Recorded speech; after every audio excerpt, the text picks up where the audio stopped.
installing my bolt-in valve stems, and these go in real easy.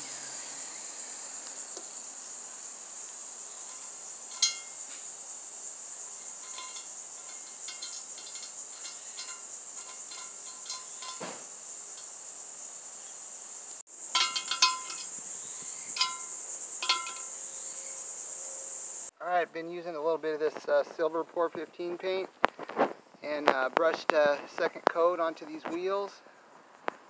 Got all the scuffs off there. Everything looking like brand new again. And I really like the idea of being able to just brush that paint on whenever there's scuffs. I've been taking the wire wheel to the inside of these rocker panels. They got shipped in with a lot of little rust spots in there. Kind of like, I had to install a new air regulator. Got my silica gels microwaved. So ended up spraying some 2K primer on the insides of these rocker panels. Also got the inside of these quarter panels. And I did these trunk extensions that go on the inside of the trunk. So I did both sides of the trunk extensions, and I'm going to hit it with one more shot of 2K primer. And alright, I got everything done. Got 2 coats of 2K primer on there, and 2 coats of acrylic enamel. So everything is looking good. They're rust proofed. Okay, I'm on to the next step on these brakes. I'm supposed to put this bearing adapter on the spindle, and they're saying to use red Loctite, so I'm going to go ahead and do that.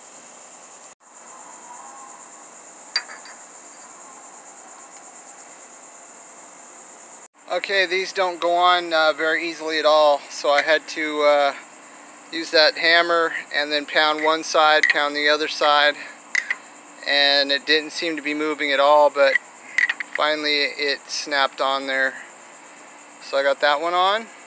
I had to dig around through a bunch of my old parts and found the keyed washers that go on these spindles and these special nuts with these locking cover things.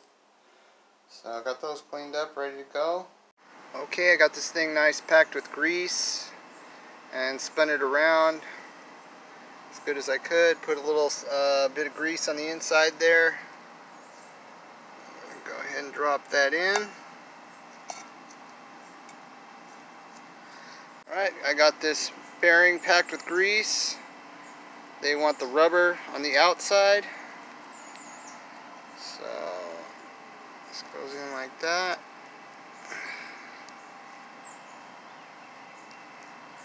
Have to punch that down into there. Okay, that seal, finally got it nicely seated in there. I had this cup that I was using out of my ball joint press kit. Otherwise I would have probably needed to get a piece of PVC or something to get that thing all the way in there. But yeah, it went in, and I'm ready for the next step. I end up getting a few spots of grease on that rotor, so I'm going to hit it with some brake cleaner before I install it. Okay, I got this outer wheel bearing packed with grease, and I put a little bit of grease around that inner lip, and I'm about ready to place this in there. Okay, well, I put that rotor on there and it would not spin. So, you know, I'm reading these instructions. Put the red Loctite between the adapter and the spindle and slide the adapter onto the spindle. Make sure the adapter seats against the bearing shoulder. Well, I mean, that's not, I mean, the bearing shoulder, that's not even until that's not till several steps later. We don't put the bearings in, so how would I know if it seats against the shoulder? I mean, as far as I'm concerned, they should have put a picture which way this goes, because apparently it was supposed to go the other way. It's supposed to go this way. So now I'm stuck. This won't come off because it was Loctited on. I tried using vice grips to get it off. So now I'm stuck buying new spindles.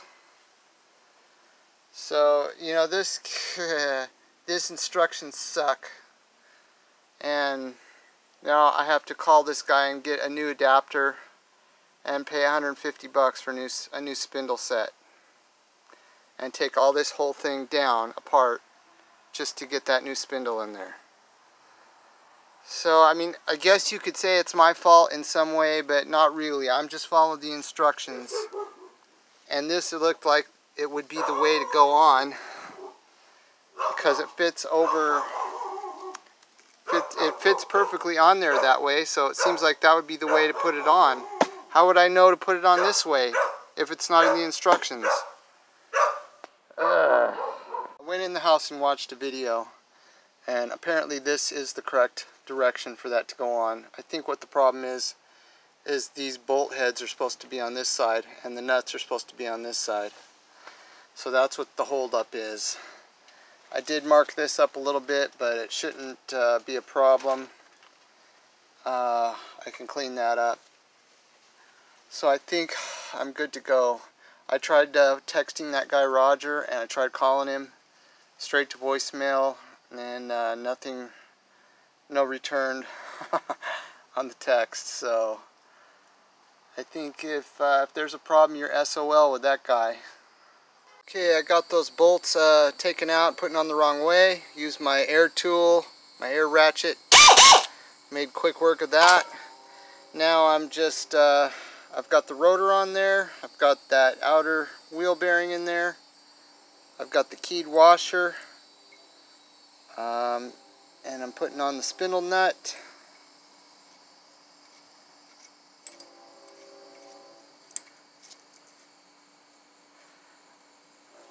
And that thing turns real nice. So I want to tighten that down till right to before it starts binding up, so that it'll keep turning real nice. Put that cotter pin in there, and I'm ready to put the calipers on there. Alright, putting these pads into the calipers. These are 76 Monte Carlo calipers and pads. And looked at some YouTube videos. That goes in there like that on the driver's side. And there's this little spring here.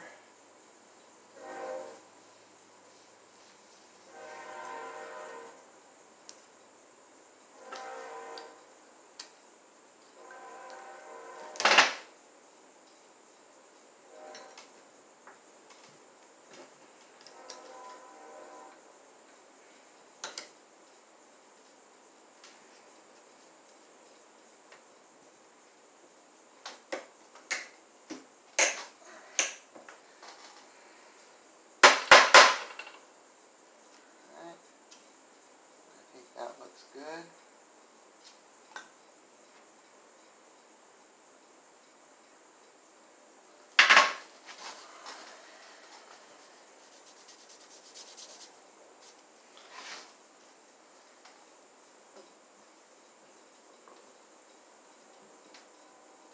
Also, there was some silicone, I think goes on the backing plate.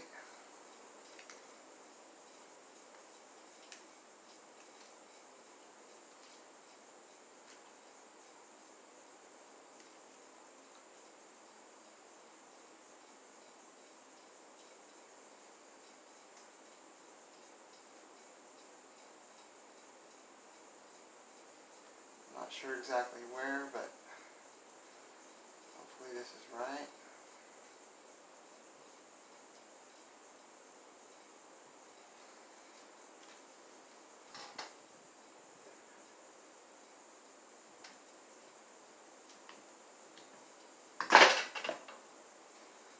Okay, that looks like it fits.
this on the rotor.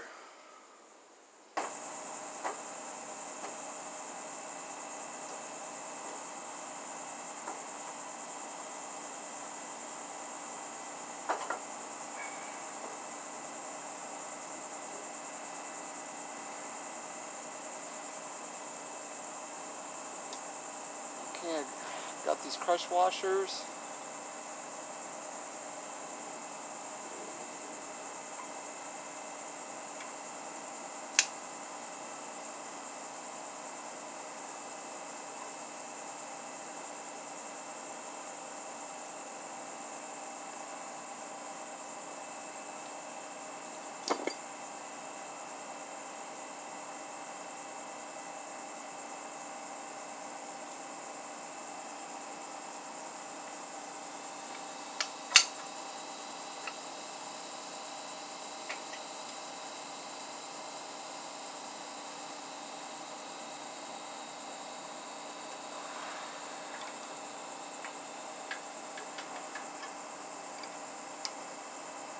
Okay, I got it all tightened down, and this little brake wear indicator is supposed to be up on the top, right there.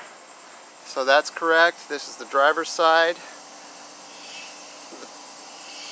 and the rotor spins. So everything looks hooked up, and it looks good. Okay, I put a little bit of a seal of RTV silicone around that dust cap. Go ahead and put that on there. That should help keep that sealed. Well, here it is the next day. This guy Roger from AJ Brakes, he never called me back or texted me back. So I guess if there's any kind of problem, he'll just ghost you.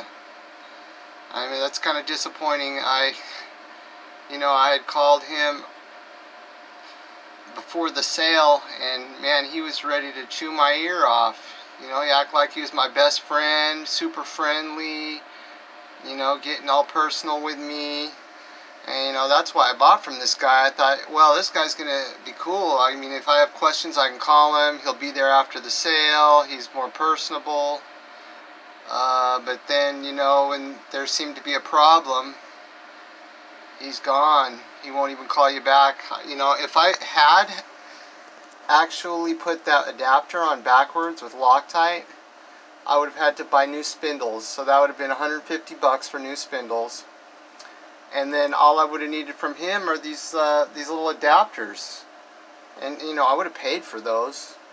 It's not the end of the world. I'll just call him up and say, I need a couple of new adapters and I'm going to order new spindles.